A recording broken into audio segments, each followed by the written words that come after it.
तो क्वेश्चन में है कि कैल्शियम कार्बोनेट रिएक्ट कर रहा है एक्वस HCl से, जो कि हमें रिएक्शन में साफ साफ दिख रहा है, और कुछ प्रोडक्ट बन रहे हैं। और पूछ रहा है कि यदि इतना HCl हम यूज करें तो COCO3 हमें कितना लेना पड़ेगा। तो इस तरह के कभी भी क्वेश्चन आए तो आपको सबसे पहले चेक करना है ऐसी रिएक्शन को कि ये बैलेंस है कि नहीं। तो आप देख सकते हो कि ये रिएक्शन बैलेंस ही है, यदि बैलेंस ना हो तो आप इसको बैलेंस कर लीजिए। उसके बाद किसी भी रिएक्शन को देख करके हमें क्या क्या पता चल सकता है उसके बारे में जानते हैं।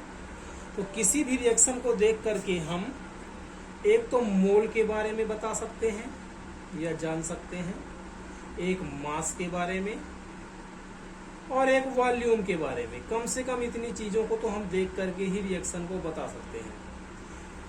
कैसे जानेंगे? तो देख सकते हो आप COCO3 के मल्टीपल में कुछ नहीं है, तो इसको हम 1 मान लेते हैं। तो हम मान लेते हैं कि 1 मोल CaCO3, अब ये इसके साथ रिएक्ट कर रहा है, तो अर्थात 1 मोल COCO3 को रिएक्ट करने के लिए HCl के कितने मोल चाहिए? तो इसमें 2 लगा हुआ है, तो 2 मोल HCl चाहिए।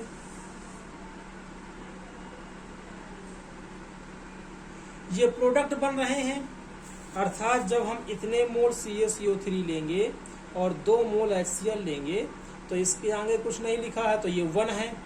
तो हम कह सकते हैं कि इतने मोल CaCl2 हमें फाइंड होगा। इसके आगे भी कुछ नहीं लिखा है, तो इसमें भी 1 मान लीजिए, तो 1 मोल CO2 मिलेगी और इसी तरह से 1 मोल हमें H2O मिलेगा प्रोडक्ट के रूप में। इसी तरह से हम मास के बारे में भी बता सकते हैं। मास में कैसे बताएंगे? तो CaCO3 का पहले हम मॉलिक्यूलर मास जान लेते हैं, मोलर मास। तो Ca का होता है 40, कार्बन का 12, ऑक्सीजन का 16 होता है, 3 लगे हुए हैं, तो 3 × 16 कितना आएगा ये? तो ये आ जाएगा 100 ग्राम पर मोल, ऐसा आपने पढ़ा होगा। इसी तरह से यदि हम HCl की बात करें तो H का 1, Cl का 35.5 कितना हो जाएगा? ग्राम पर मोल। तो हम इसको देख के बता सकते हैं कि 100 ग्राम CaCO3 यदि हम यूज में ले रहे हैं तो HCl की कितनी नीड होगी? तो 36.5 और 2 से मल्टीप्लाई है, तो इसको भी मल्टीप्लाई कर देंगे हम किससे? 2 से। कितना आ जाएगा? 73। ठीक है, अब इसको हम इरेज कर देते हैं, समझते हैं इसको। तो कहने का अर्थ ये हुआ कि ये रिएक्शन कंप्लीट हो रही है, अर्थात 100 ग्राम CaCO3 73 ग्राम HCl के साथ रिएक्ट करके ये प्रोडक्ट बना रहा है। इसमें आपसे ये भी पूछ सकता है कि CO2 कितना बनेगा, H2O कितना बनेगा, CaCl2 कितना बनेगा, तो उसका भी इसी तरह से आप निकाल सकते हो। जैसे सिंपल H2O है तो H2O को आप बोल सकते हो 16 और ये 2 कितना 18, तो 18 ग्राम H2O हमें फाइंड होगा प्रोडक्ट के फॉर्म में। तो इस रिएक्शन को देख करके ये सारी बातें आप बता सकते हो। इसमें आप ये भी बता सकते हो इस तरह से कि 100 ग्राम CaCO3 के लिए HCl के कितने मोल नीड होंगी? तो 2 मोल होंगी। अर्थात ऐसे भी आप बता सकते हो कि ये इतने ग्राम लिया तो ये कितने मोल लेना पड़ेगा, ये इतना मोल लिया तो ये कितने ग्राम लेना पड़ेगा, ये इतने मोल लिया तो ये कितने ग्राम बनेगा, या फिर इसका इतना ग्राम हमने लिया तो ये कितने मोल बनेगा। तो मोल और मास इस रिएक्शन को देख करके आप सारी बातें बता सकते हो कि किसका कितना मोल लेने पर किसके कितने ग्राम बनेंगे, या किसका कितना ग्राम लेने पर कितने और दूसरी चीज के ग्राम के कितनी की नीड होगी, या ग्राम से ग्राम में, या फिर मोल से मोल में, या फिर मोल से ग्राम या ग्राम से मोल में। आप ऐसा ही बता सकते हो। वॉल्यूम का भी बता सकते हो। इस क्वेश्चन में वॉल्यूम की कोई ऐसी नीड नहीं है, इसलिए हम वॉल्यूम के टॉपिक पे डिस्कस नहीं कर रहे हैं। तो ये तो बातें हो गई कि क्या क्या रिएक्शन को देख करके हम क्या क्या बता सकते हैं। अब क्वेश्चन पे आते हैं। तो क्वेश्चन में दिया हुआ है HCl। अब आप देख सकते हो कि इसमें मोलरिटी दी हुई है। ये किसका साइन होता है? मोलरिटी का। और मोलरिटी का मीन्स क्या हुआ? मोल।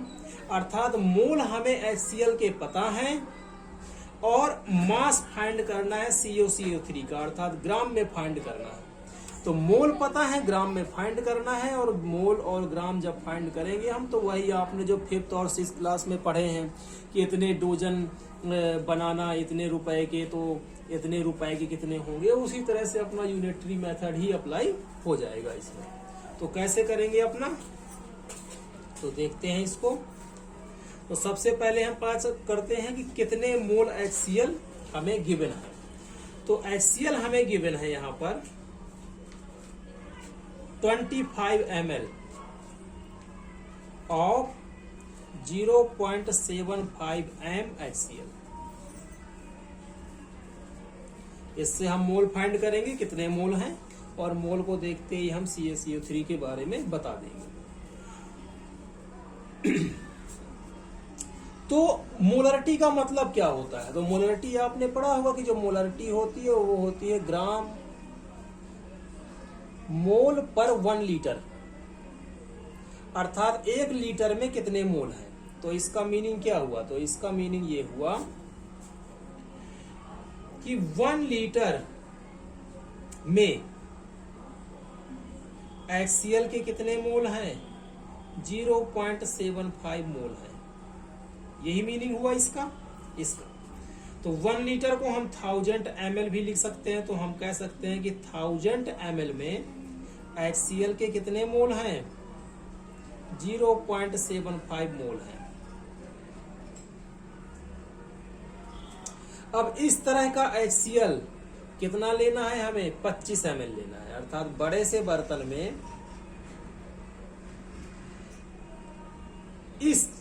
इसका इतने मोलरिटी का HCl इसमें भरा हुआ था, जिसमें से हमने 25 ml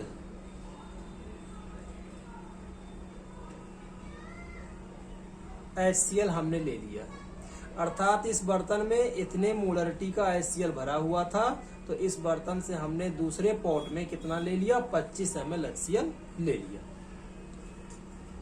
ये ठीक उसी तरह से है कि मान के चलिए, यदि आप इसको समझना चाहते हैं कि 2 बच्चों के पास 2 पॉट हैं, इसने भी पानी में चीनी घोल रखी है, इसने भी पानी में शुगर घोल रखा है।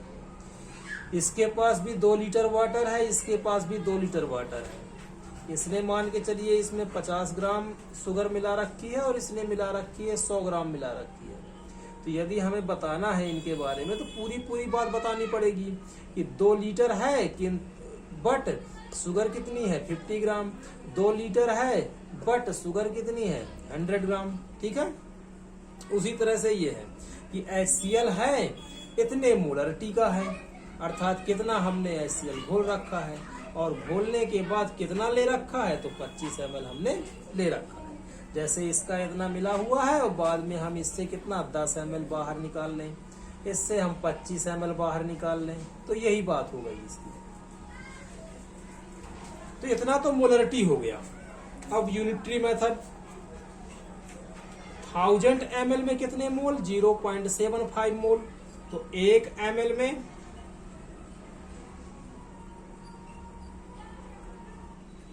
इतने मोल हो जाएंगे। लिया कितना है? 25 ml।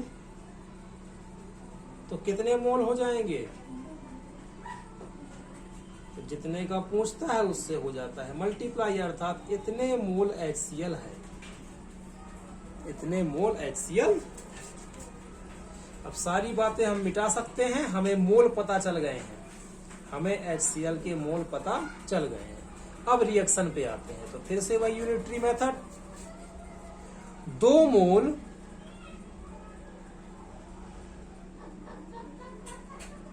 HCl के लिए कैल्शियम कार्बोनेट कितना चाहिए? 100 ग्राम। 100 ग्राम CaCO3 की नीड होगी। तो 1 मोल HCl के लिए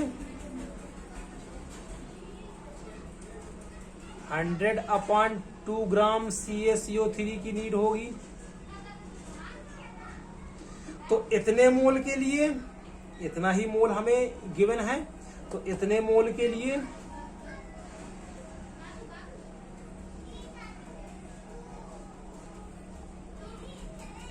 इतने मोल HCl के लिए, तो हमें पता है कि जितने मोल का पूछते हैं उससे क्या हो जाता है, मल्टीप्लाई हो जाता है। तो इसको कर देते हैं मल्टीप्लाई। इतने ग्राम CaCO3 की नीड होगी। सॉल्व कर लेते हैं बस आंसर। 100 का 0.75 से करेंगे तो 75 ही आएगा, इंटू 25/2 इंटू 1000, इतने ग्राम हो गया। दोनों का मल्टीप्लाई कर देंगे, मल्टीप्लाई आप कर सकते हो, कितना आएगा,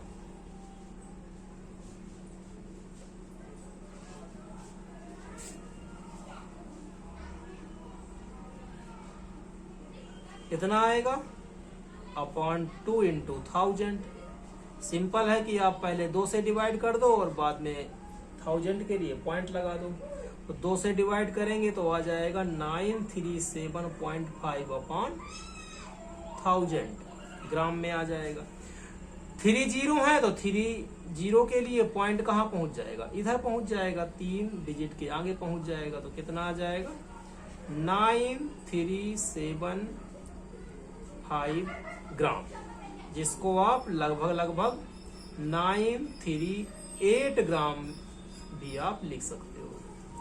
तो उसने पूछा था कितना अमाउंट चाहिए, कितना मास चाहिए CaCO3 का, तो इतने ग्राम हमें CaCO3 लेनी पड़ेगी यदि हम इसकी कंप्लीटली रिएक्शन कराते हैं तब। और ये सब कंप्लीटली रिएक्शन के लिए ही होते हैं, बिना कंप्लीटली रिएक्शन का हम फाइंड नहीं करते। जब कंप्लीटली रिएक्शन होता है तभी का हम बता पाते हैं।